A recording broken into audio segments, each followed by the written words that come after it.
నమస్తే. Welcome to our channel. నేను మీ సిరి. ఈ రోజు మనతో పాటు ఉన్నారు ప్రముఖ రాజకీయ విశ్లేషకులు గురుశంకర్ గారు. నమస్కారం సార్.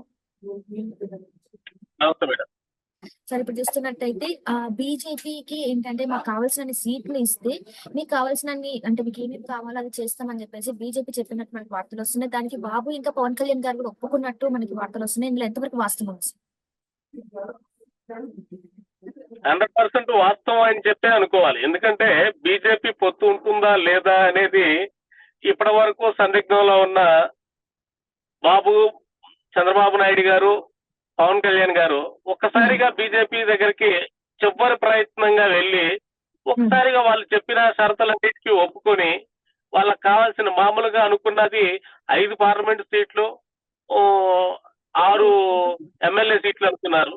దానికన్నా ఎక్కువగా ఇచ్చే ప్రయత్నం ఎంత జరిగింది అనుకుంటే దీని వెనక బీజేపీ యొక్క ఆపన్న హస్తం అనేది ఈ కూటమికి చాలా అవసరం. ఈ ఎన్నికల్లో వీళ్ళు పార్టిసిపేట్ చేయాలన్నా, వీళ్ళు ఎన్నికలు సజావుగా నడవాలన్నా, జగన్మోహన్ రెడ్డి గారి దాష్టీకాన్ని తట్టుకొని నిలవాలన్నా వీళ్ళకి బీజేపీ సపోర్ట్ అనేది చాలా అత్యవసరం అని చెప్పి వీళ్ళు గ్రహించారు. అందుకే చంద్రబాబు నాయుడు గారు పవన్ కళ్యాణ్ గారిని తీసుకొని అపాయింట్మెంట్ ఉన్నా లేకపోయినా వెళ్ళి అక్కడ అపాయింట్మెంట్ కోసం వేచి వాళ్ళు చెప్పిన అన్ని షరతులకు తలాడించి ఖచ్చితంగా ఆ పొత్తును కుదుర్చుకున్నారు. దాని ద్వారా వీళ్ళు విజయం సాధించే దిశగా ముందుకెళ్లారని చెప్పి మనం చెప్పుకోవచ్చు. అంటే ఇప్పటి వరకు అయితే బీజేపీ అనేది ఏపీలో ఎక్కడి వరకు అయితే లేదు. అంటే చాలా తక్కువ ఓటు శాతం ఉంది. సో ఆ పార్టీ ఉపయోగాల కోసం ఇట్లాంటివి అడిగిందని మనం అనుకోవచ్చా సార్? యుద్ధంలో అందరూ కూడా మనం ఒక విషయం ఇక్కడ గమనించాల్సింది ఏంటంటే, ఓట్లున్నాయా లేవా అనే విషయం పక్కన పెడితే ఈ ఎన్నికల్లో కొత్తగా ఒక ఎన్నికల్లో పోటీ చేయడానికి వచ్చే ఒక వ్యక్తి ఒక పార్లమెంటు మెంబర్ అనుకోండి, అతని దగ్గర ఒక దాదాపు ఆ పార్లమెంట్ ఖర్చు పెట్టడానికి ఒక 500-700 కోట్లు ధనం ఉందనుకోండి, వాళ్ళు ఈ పార్టీకి ఎసెట్ అవుతారు కదా. అట్లాగే బీజేపీ కూడా ఈ కూటమికి ఎలా బలం అవుతుందనే విషయాన్ని పూర్తిగా గ్రహించారు చంద్రబాబు నాయుడు గారు అని చెప్పి అనుకోవచ్చు. ఆయన అనుభవం ఇక్కడ ఉపయోగపడింది. ఎందుకంటే బీజేపీ పొత్తు లేకుండా వీళ్ళు ఆంధ్రప్రదేశ్ లో ఎన్నికల్లో నడిపే పరిస్థితులు, ఎన్నికల్లో పార్టిసిపేట్ చేసి ప్రచారం చేసి ఎన్నికలు ఓట్లు వేయించుకునే పరిస్థితి అనేది లేదు. ఎందుకంటే జగన్మోహన్ రెడ్డి గారు ఆల్రెడీ సామ దాన పేద వాటికి వచ్చేసారు. అవన్నీ అయిపోయినాయి. అన్ని రకాలుగా చూశాడు. కానీ ఇక చివరికి దండోపాయానికి దిగాడు. అంటే కార్యకర్తల్ని, నాయకుల్ని, మీడియాని, మొత్తం అందరినీ ఎవరు దొరికితే అంటే ఎలా అయితే వీళ్ళని భయపెట్టాలో అన్ని రకాలుగా వీళ్ళని భయపెట్టే పరిస్థితికి వచ్చాడు. కాబట్టి ఖచ్చితంగా ఈ దాష్టీకాన్ని ఎదుర్కోవాలి అంటే చంద్రబాబు నాయుడు గారికి కేంద్రం యొక్క సహాయం అవసరం. కేంద్రంలో బీజేపీ ఇప్పుడు అధికారంలో ఉంది కాబట్టి ఈ బీజేపీ ప్రభుత్వం మాత్రమే వీళ్ళకి సహాయం ఉంటేనే ఈ ఎన్నికల్లో వీళ్ళు గట్టెక్కే పరిస్థితి ఉంటుంది. ఎన్ని ఓట్లు వేయించుకోవాలనుకున్నా బూత్ దాకా ప్రజలను తీసుకుని వెళ్ళాలా, వీళ్ళు నామినేషన్లు వేసే పరిస్థితి ఉండాలా, వీళ్ళు అసలు బయట తిరిగి ప్రచారం చేసుకోవాలి. ఇన్ని రకాల ప్రయత్నాలను ముందుకు సాగించే పరిస్థితి అయితే జగన్మోహన్ రెడ్డి గారు వీళ్ళని చేయనివ్వడం అని చెప్పి ఖచ్చితంగా వీళ్ళు నమ్ముతున్నారు. వాస్తవంగా జరుగుతుంది కూడా అదే. జగన్మోహన్ రెడ్డి గారి ప్రయత్నం కూడా అది. ఖచ్చితంగా వీళ్ళని నామినేషన్లు వేయించే పరిస్థితి ఉండదు. అట్లాగే వీళ్ళని ఎన్నికల్లో ప్రచారం చేయించుకునే పరిస్థితి ఉండదు. ఈ లోపే ఏ ఒక పిచ్చి కేసులు ఏ కేసు పెట్టినా వీళ్ళు లోపలికి వెళ్ళి ఇచ్చేయాల్సిన పరిస్థితి ఉంటుంది. అన్ని వ్యవస్థల్ని మేనేజ్ చేయడానికి జగన్మోహన్ రెడ్డి గారు సంసిద్ధంగా ఉన్నారని చెప్పొచ్చు. అందుకే ఆయన సిద్ధమా అని చెప్పి వీళ్ళని భయపెడుతున్నాడు. సిద్ధమా అని రమ్మంటం లేదు, వీళ్ళని భయపెడుతున్నారని చెప్పి వీళ్ళు అనుకోవచ్చు. ఇప్పుడు అట్లనే చూస్తున్నట్టయితే కొంతమంది జన సైనికులు అసంతృప్తితో ఉన్నారు, అసహనం వ్యక్తం చేస్తున్నారు ఈ సీట్ల షేరింగ్ వల్ల అని చెప్పేసి మనకు వార్తలు వస్తున్నాయి. అందులో ఎలా ఉండబోతుంది సార్ మనకు? జన సైనికుల విషయంకి వస్తే వీళ్ళు చాలా సున్నిత మనస్కులు. చిన్న వాటికి అలుగుతారు, చిన్న వాటికి చిన్న భుజం మీద చేసి పలకరించగానే తృప్తి పడతారు అనమాట. అట్లాంటిది జన సైనికుల కోపం ఎంతోసేపు ఉండదు నాకు తెలిసి.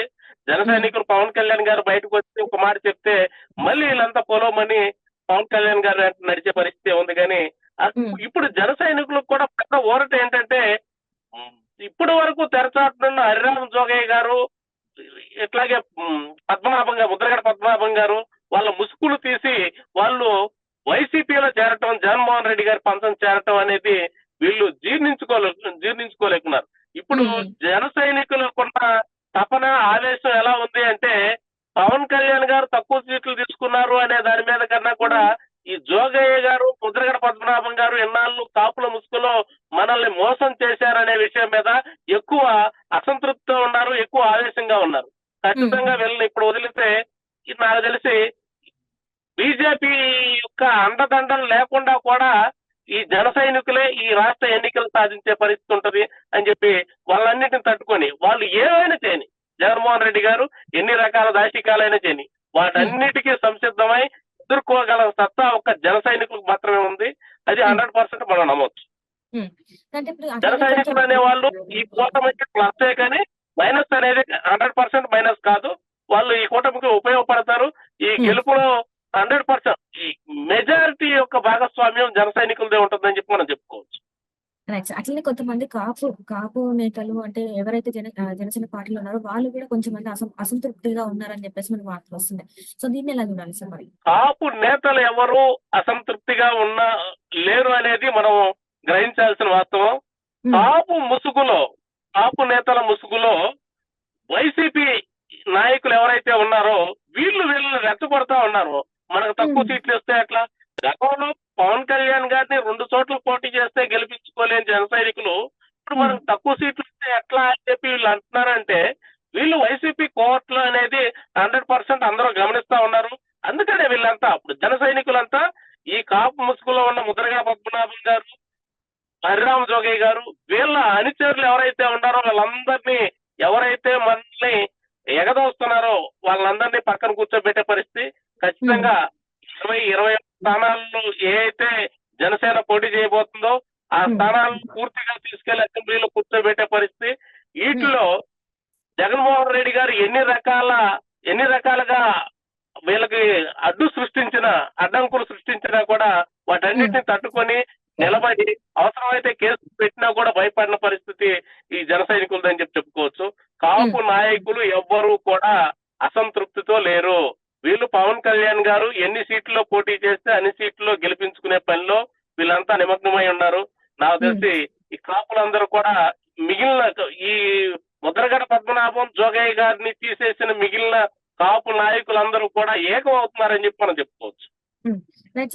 అట్లనే సార్ ఇప్పుడు ఏంటంటే ఇప్పుడు మరి ఇన్ని సీట్ల పంపకాల విషయంలో ఈక్వేషన్స్ ఏమైనా చేంజ్ అయ్యే అవకాశం ఉంది? అంటే ఏపీలో ఇప్పటి వరకు ఒక ఎత్తుగా నడుస్తుంది. సో నెక్స్ట్ ఇప్పుడు ఎట్లా ఉండబోతుంది సార్? ఈ విషయంలో బీజేపీ బాగా తెలివిగా అడిగేసిందని చెప్పుకోవచ్చు. తనకున్న అవకాశాన్ని, తన అవసరాన్ని గుర్తించిన ఈ కూటమిని తనకు కావాల్సిన సీట్లు ఏవైతే ఈ ఆంధ్రప్రదేశ్ లో మళ్ళీ బీజేపీ బలపడటం కోసం, ఏ పార్టీ అయినా బలపడటం కోసమే చూస్తారు.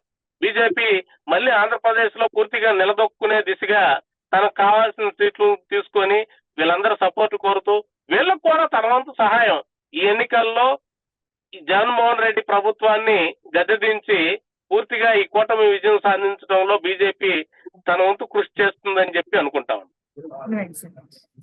ఓవరాల్ చూసుకున్నట్టయితే టీడీపీ, జనసేన, బీజేపీ పొత్తుని ప్రజలు మనస్ఫూర్తిగా ఆహ్వానిస్తున్నారు అనుకోవచ్చా సార్ మనం?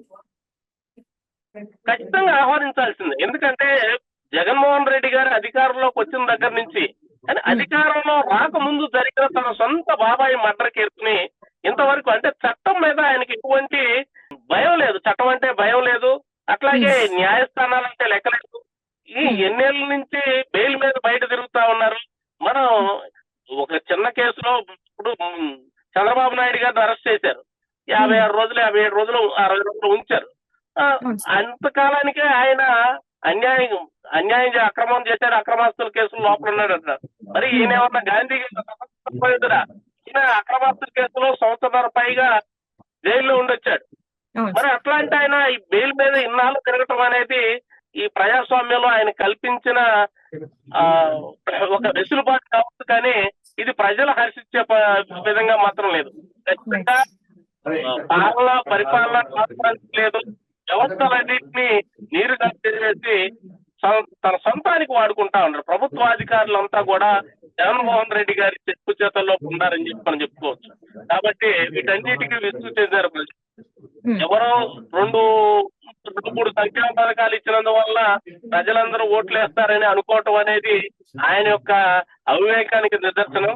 ఖచ్చితంగా ఎవరు జగన్మోహన్ రెడ్డి గారి వైపు లేరు. ఈ కూటమి గెలుపు కోసం జగన్మోహన్ రెడ్డి గారే కాదు, జగన్మోహన్ రెడ్డి గారు కాకుండా ఎవరైనా పర్లేదు గెలిపించుకుంటామనే పరిస్థితికి ఆంధ్రప్రదేశ్ ప్రజలు వచ్చారని చెప్పి మనం చెప్పుకోవచ్చు.